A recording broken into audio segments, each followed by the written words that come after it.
Welcome to Sweet Life Beat Life. We hope this video helps. You start by creating a beef-forward foundation.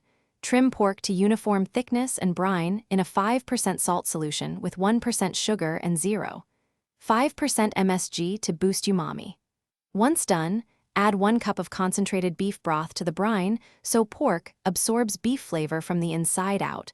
Reserve half a cup for glazing later. Make sure to pat the pork dry after brining. This ensures a fast Maillard reaction during searing and helps the added beef notes stick. You now lock in beef character through high-heat browning and smoke. Heat to 400–450 degrees F and sear each side for 1 to 2 minutes to form a deep crust. Add beef tallow or a tablespoon of rendered beef fat while searing so the surface picks up beef aromatics. Once seared, move to a smoker or an oven with a smoke box and expose the pork to mesquite or oak smoke at 225 degrees F for 10 to 15 minutes so that the smoke profile reads beef-like rather than sweet porky.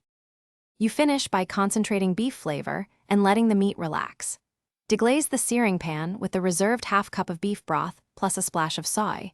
Reduce to a thick glaze and brush over the pork for an intense beefy finish.